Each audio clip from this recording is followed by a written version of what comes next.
और कोई जगह दुनिया और विश्व में नहीं है, केवल भारत ही है, हिंदुस्तान ही है। जागो, सभी हिंदुओं को इकट्ठे होने की आवश्यकता है। बांग्लादेश में लगातार हो रहे अत्याचार के विरोध में विभिन्न हिंदू और सामाजिक संगठन से जुड़े हजारों लोग सड़कों पर उतर गए और ब्राह्मण धर्मशाला से पैदल रेस्ट हाउस तक चलकर महामहिम राष्ट्रपति द्रौपदी मुर्मू, प्रधानमंत्री नरेंद्र मोदी, महामहिम महासचिव संयुक्त राष्ट्र संघ मुख्यालय न्यूयॉर्क, अमेरिका, मानव अधिकार समिति, माननीय राज्यपाल हरियाणा, मुख्यमंत्री हरियाणा, बांग्लादेश दूतावास नई दिल्ली के नाम जिला उपायुक्त पलवल को एक ज्ञापन सौंपा। इस विरोध प्रदर्शन में संतों, महिलाओं और आमजन ने भी बढ़ चढ़कर हिस्सा लिया। ज्ञापन के माध्यम से ये मांग की गई कि भारत सरकार इस मामले को प्राथमिकता से उठाए और बांग्लादेश सरकार के साथ कूटनीति चर्चा पर हिंदू सहित सभी अल्पसंख्यक समुदाय की सुरक्षा सुनिश्चित करे। संयुक्त राष्ट्र मानव अधिकार आयोग और महासचिव इस विषय पर तत्काल हस्तक्षेप करें और बांग्लादेश पर अंतर्राष्ट्रीय दबाव डालें। भारत में आने वाले सभी अल्पसंख्यक सहित हिंदू शरणार्थियों को सुरक्षा और पुनर्वास प्रदान करने के लिए ठोस कदम उठाए जाएं। बांग्लादेश में धार्मिक स्वतंत्रता की सुरक्षा के लिए अंतर्राष्ट्रीय मानवाधिकार कानून का सख्ती से पालन करवाया जाए। इस्कॉन मंदिर के पूजनीय संत श्री चिन्मय कृष्णदास को शीघ्र रिहा किया जाए। इस अवसर पर पलवल के प्राचीन पंचवटी मंदिर के महंत श्री 1008 कामता दास महाराज जी, हरिबोल आश्रम के महंत ज्ञानजी महाराज, 52 पालों के अध्यक्ष अरुण जेलदार और प्राइवेट स्कूल एसोसिएशन के प्रधान सतवीर पटेल व बीके सीनियर सेकेंडरी स्कूल के संचालक सतीश कौशिक ने कहा कि अपने भारत देश के पड़ोसी देश बांग्लादेश में 5 अगस्त वर्ष 2024 को लोकतांत्रिक तरीके से कुछ माह पहले चुनी हुई शेख हसीना सरकार पर उस देश के कुछ सामाजिक तत्वों, कट्टरपंथियों द्वारा अलोकतांत्रिक तरीके से कब्जा कर लिया गया और प्रधानमंत्री शेख हसीना को अपना ही देश छोड़ना पड़ा। अन्य देशों में शरण लेने के लिए भटकना पड़ा और आरक्षण के नाम पर शुरू हुआ आंदोलन कट्टरपंथियों के हाथों में चला गया। धर्म के नाम पर दंगे भड़काए गए। वहाँ का अल्पसंख्यक समुदाय जैन, बौद्ध, सिख, ईसाई, हिंदू सभी आज भी असुरक्षित और डर के साए में हैं। वहाँ हो रहे दंगों में विशेषकर हिंदू को निशाना बनाया जा रहा है। इन हमलों से न केवल उनकी धार्मिक स्वतंत्रता और मौलिक अधिकार खतरे में हैं, बल्कि एक गहरी मानवीय त्रासदी बन गई है। कार्यकारी सरकार अल्पसंख्यकों की सुरक्षा सुनिश्चित नहीं कर पा रही है। ऐसा लग रहा है कि वहाँ का प्रशासन कट्टरपंथियों के हाथ में है। सेना व पुलिस प्रशासन अल्पसंख्यकों को सुरक्षा प्रदान करने की बजाय कट्टरपंथियों का सहयोगी बना दिखाई दे रहा है। अल्पसंख्यकों की सरेआम हत्या की जा रही है। मोहम्मद यूनुस की अंतिम सरकार हर मोर्चे पर असफल हो रही है। घटनाओं से लगता है कि बांग्लादेश सरकार मूक दर्शक बनकर ये सब होने देना चाहती है। अंतर्राष्ट्रीय समुदाय चुप है। इस घटना से विश्व का हिंदू चिंतित और आंदोलित है। पड़ोस में हो रही इन घटनाओं को भारत की शांति और सौहार्द पर भी प्रभाव पड़ रहा है। इस अवसर पर गौ हत्या पर सरकार द्वारा सख्त कदम उठाने व भारत देश को हिंदू राष्ट्र बनाने की भी मांग की गई है। ध्यान देना पड़ेगा आप लोगों को कि गाय विश्व संभालना है। गाय हमारे विश्व की माता है। गाय बचेगी जब ही देश बचेगा। तो यहाँ आप जो हमारी आवारा और उधर की गाय ले करके कसाई लोग ले जाते हैं और उनको काटते हैं। अब आपको गाय शहर में नहीं दिखाई पड़ेगी, तो इसके लिए भी हम लोगों को संघर्ष करना पड़ेगा। और हमारे पलवल शहर में मीट की मार्केट जो जितनी भी दुकानें हैं, इन पर आप जा करके चेक कर लिए जाएगा, यहाँ पर प्रतिबंधित मीट इत्यादि बेचा जाता है। तो उसके लिए भी संघर्ष और सरकार से आह्वान करना पड़ेगा। जैसा कि अभी डीसी साहब को ज्ञापन देने के लिए जा रहे हैं, उसके साथ में भी बात उठाई जाए कि हमारे पलवल शहर को साफ और सुंदर और स्वच्छ बनाने के लिए जो जगह जगह पर ये मीट मार्केट इत्यादि की दुकानें खुली हैं, इनको शहर के बाहर किया जाए। और हम तो कहता हूँ मांस खाओ। मांस जो है मनुष्य का भोजन नहीं। मांस, मछली, मदिरा, पान, यह है राक्षस की पहचान। मांस, मछली, मदिरा, पान मतलब मनुष्यों का भोजन थोड़ी। तो इसके लिए भी आप लोग जागृत हो। और वैसे भी देश बहुत आगे बढ़ रहा है। राष्ट्र किसी के हाथ में सत्ता है। हमेशा धर्म के पथ पर चलते और वास्तव में अब भारत की तरवाई जाग चुकी है। और बांग्लादेश, पाकिस्तान कुछ नहीं। जिस दिन आप भारत के हमारे चरवाहे और आप लोग सब जागृत हो जाओगे तो सीधे हमला कर दीजिए। और वहाँ के हम तो जा करके हमला करिए और हमारे वहाँ पर तो अल्पसंख्यक हिंदू भाई है उनको लाइए, यहाँ वाले अपने वहाँ चले जाओ तो विभाजन हो चुका है। और हमारे पाकिस्तान और हमारे जो दूसरे देशों में हिंदू बसे हुए हमारे हिंदुस्तान में आ जाए, जो हमारे हिंदुओं के लिए और कोई जगह दुनिया और विश्व में नहीं है, केवल भारत ही है, हिंदुस्तान ही है। तो उसके लिए हमें, और भारत और बांग्लादेश कुछ भी नहीं, ये तो हमारी उनकी ढिलाई है। और हमारे जो शीर्ष सत्ता पर बैठे सरकार है उसके लिए सब लग रही है और उनके लिए कोई सी शिकायत की बात नहीं है। और आने वाला समय ये देखना कि बांग्लादेश भी हमारा होगा और पाकिस्तान भी हमारा होगा। और जिस तरह से पूरा राष्ट्र जैसे पहले आज्ञापन के साथ पूरा आज्ञापन पूरा विशाल एक हमारा भारत देश, उसी तरह से फिर दोबारा पड़ेगा। और भारत की दवाई जा चुकी है, इसको आक्रमण करने का किसी की भी हिम्मत नहीं। जैसा कि आप लोग जानते हैं कि हमारे देश के अंदर ये जैसे संभल का मसला है, इसमें पाकिस्तान का ही ना मैं राजनीतिक हूँ ना भाषण देने वाला हूँ, लेकिन मैं ये बताना चाहता हूँ कि हम अपने देश में सुरक्षित नहीं है, दूसरे देश के हिंदुओं की क्या बात करते हैं। पहले जरूरत है हमको हमारे अपने देश को सुरक्षित करने के लिए। तुमसे 50 किलोमीटर दूर भी नहीं है, यहाँ पे 30 किलोमीटर 35 किलोमीटर दूर हूँ मैं, तुम क्या कर पाए? कुछ हुआ? 4 दिन शोर मचा फिर बात खत्म। ऐसे 4 दिन शोर मचने से काम नहीं। समझो, जागो, सभी हिंदुओं को इकट्ठे होने की आवश्यकता है। कोई कह रहा मैं जाट हूँ, कोई कह रहा गुर्जर हूँ, कोई कह रहा मैं ब्राह्मण हूँ, कोई कह रहा मैं शूद्र हूँ। कोई नहीं है, केवल एक मनुष्य जाति है, सर्वोपरि जाति है, सनातन जाति है, हिंदू जाति है तुम्हारी केवल। हिंदुओं को मारा गया, हिंदुओं को पता कमी कहां हुई? जिस दिन हिंदुस्तान आजाद हुआ, हिंदुस्तान के सर पे थोप दिया गया पाश्चात्य संस्कृति के अनुसार शिक्षा दो। आज हमको यहाँ इकट्ठा होने की आवश्यकता नहीं होती यदि हमारे हिंदुओं के गुरुकुल नहीं मारे जाते, हमारे हिंदुओं के गुरुकुलों को बंद नहीं किया जाता।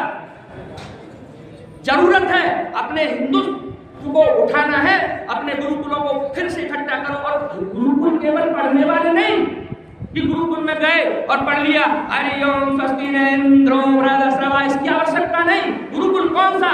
शास्त्रेषु शस्त्रेषु च युद्ध पारा, जहाँ शास्त्र भी पढ़ाया जाता है और शस्त्र भी पढ़ाया जाता है, वो गुरुकुल होता था। राम 2 जगह गुरुकुल में नहीं गए कि कहीं वेद पढ़ने गए हो, कहीं धनुष विद्या सीखने गए हो।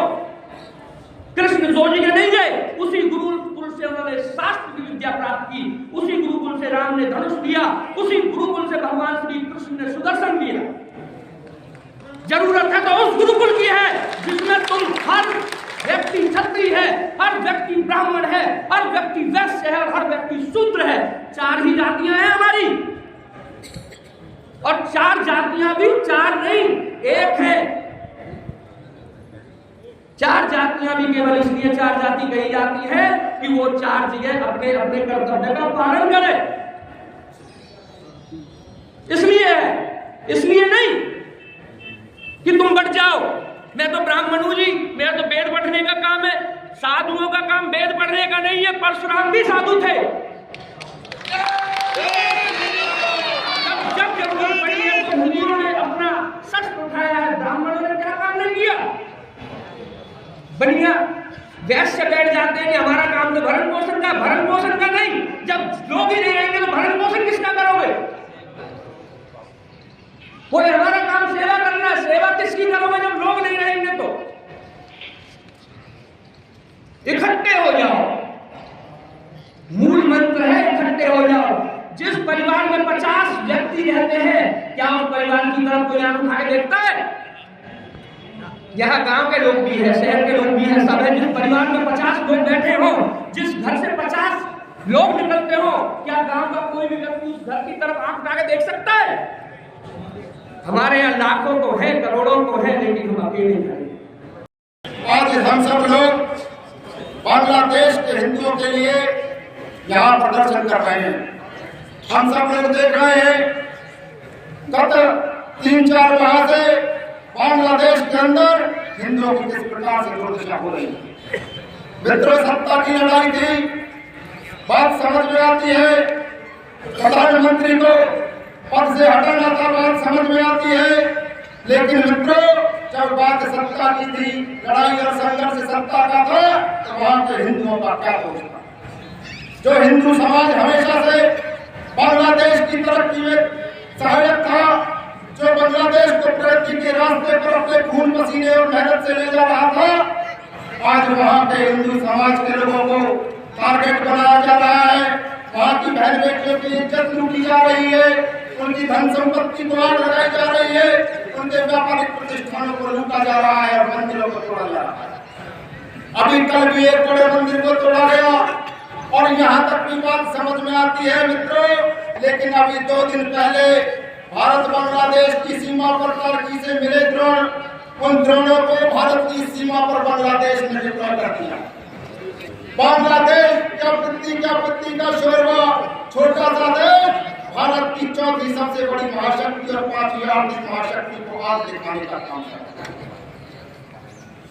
आज हम सब लोग यहाँ ज्ञापन देने के लिए इकट्ठे हुए, हम प्रधानमंत्री से मांग करते हैं तुरंत हस्तक्षेप करके बांग्लादेश की सरकार वहां के जिहादियों को सबक सिखाने का काम करे। हमारे ज्ञापन में मांग है मित्रों कि अंतर्राष्ट्रीय समुदाय से प्रधानमंत्री बात करें, यूएनओ से बात करें और वहां के हिंदुओं को न्याय दिलाने का काम करें। लेकिन मित्रों मैं एक बात और भी कहना चाहता हूँ, ये अंतर्राष्ट्रीय समुदाय, ये यूएनओ, ये कमजोर की बात नहीं सुनता, ये बात केवल उनकी सुनता है जो धमाका करना चाहते हैं। तो भारत के प्रधानमंत्री जी से मैं निवेदन करना चाहता हूँ, हिंदू समाज ये आग्रह करता है 1971 के अंदर जब पाकिस्तान की सेना वहां के लोगों के ऊपर अत्याचार कर रही थी, उनके ऊपर भारी अत्याचार हो रहा था, तो भारत की प्रधानमंत्री श्रीमती इंदिरा गांधी ने 1971 में भारत की सेना को उतारा था और वहां के लोगों को न्याय दिलाने के लिए हमारे मीडिया के बंधु सामने हैं। इन सभी के माध्यम से बांग्लादेश और पूरी दुनिया को ये बता देना चाहते हैं कि ये सिर्फ पल्लों में कुछ हजार लोग नहीं है, ये पूरे भारत देश 140 करोड़ देश का प्रतिनिधित्व यहाँ पे हो रहा है और वो सब इस बात को कह रहे हैं कि या तो ये व्यवस्थाएं ठीक हो जानी चाहिए। हम लोग वसुधैव कुटुंबकम का नारा देते हैं सिर्फ राजी खुशी के लिए नहीं, सुख दुख में साथ रहने के लिए वसुधैव कुटुंबकम है। अगर हमारे भाइयों के साथ अत्याचार कहीं पे भी होता है तो हम उसे बर्दाश्त नहीं करेंगे, नहीं करेंगे, नहीं करेंगे। इन माताओं ने आज भी, आपको याद होगा जब पहले युद्ध हुआ था, अब्दुल हमीद ने अपना पैटर्न टैंक अपनी छाती से बम लगा के उड़ाया था, शहीद भगत सिंह जी ने फांसी के फंदे झूल गए थे। इस देश की माताओं ने आज भी देशभक्तों को जन्म देना बंद नहीं किया है। वो कहते हैं कि ये ढाका है, दिल्ली नहीं है। वो कहते हैं कि ये ढाका है, दिल्ली नहीं है। अरे जरा होश में आओ, जिस दिन इस देश के जवान वंदे मातरम का नारा कह के चल पड़े, ढाका को भी दिल्ली बना देंगे। किसी भी स्थिति में हमने वो व्यवस्थाएं अपने सीने पे पत्थर रख के वो विभाजन झेले हैं, हमें स्वीकार नहीं थे लेकिन फिर भी झेले हैं। वो इसलिए झेले थे कि सब सुख शांति से रहो, सब तरक्की करो, लेकिन इसलिए नहीं झेले थे कि आप वहां पे दुर्व्यवहार करो, दुराचार करो, अत्याचार करो। वो हम स्वीकार नहीं करेंगे। हम लोगों के बीच में आप सबके आशीर्वाद से इस इलाके का प्रतिनिधित्व किया था 22 जनवरी को अयोध्या में श्री राम जी के प्रांगण में, और आज जब राम राज्य आ चुका है, राम जी अपने महल में आ चुके हैं, तो अब निशाचरों का वध की व्यवस्था होनी चाहिए। जो ये जगह चल रहे हैं, चाहे उन्होंने किसी और लंका में जाके किया था, चाहे बांग्लादेश में जाके करना पड़े, तो इसलिए किसी भी भुलावे में ना रहे कि यहाँ पे लोग शांति से हैं, वहाँ पे हमारे भाइयों को परेशान करेंगे। हम किसी भी स्थिति में उनका दुख सहन नहीं कर सकते। हमारे इलाके के सरदारान, मातृशक्ति व युवा साथियों, आज हमें बांग्लादेश में हो रही अमानवीय घटनाओं के विरोध में अपना आक्रोश प्रकट करने के लिए इकट्ठे हुए हैं और वक्ताओं ने विस्तार से इस विषय में बताया है। हम इस मंच के माध्यम से भारत सरकार और अंतर्राष्ट्रीय समुदाय को बता देना चाहते हैं कि जिस तरह से बांग्लादेश में मानवता का शर्मसार हो रहा है, इसलिए अंतर्राष्ट्रीय समुदाय तत्काल प्रभाव से वहां शांति सेना भेजे और अल्पसंख्यकों और हिंदुओं पर हो रहे अत्याचारों को रोके।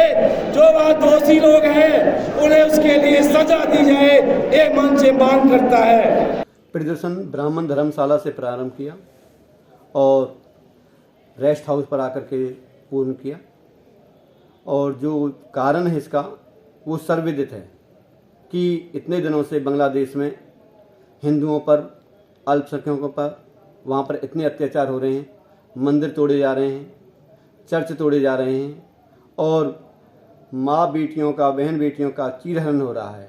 उनके साथ जो जघन्य कुकर्म हैं वो किए जा रहे हैं, जिससे कि आज हिंदू बहुत ही अपने आप को चिंतित महसूस कर रहा है। इसी रोष के लिए आज ये प्रदर्शन किया है। यूनिट सरकार होश में आए और यूएनओ है वो किस दृष्टि से देख रही है ये समझ में नहीं आता। मानवाधिकार कहाँ सोया हुआ है ये समझ में नहीं आता। इसलिए भारत का हिंदू एक अपील भी कर रहा है, चेतावनी दे रहा है कि वो कोई ना कोई ठोस कदम उठाएं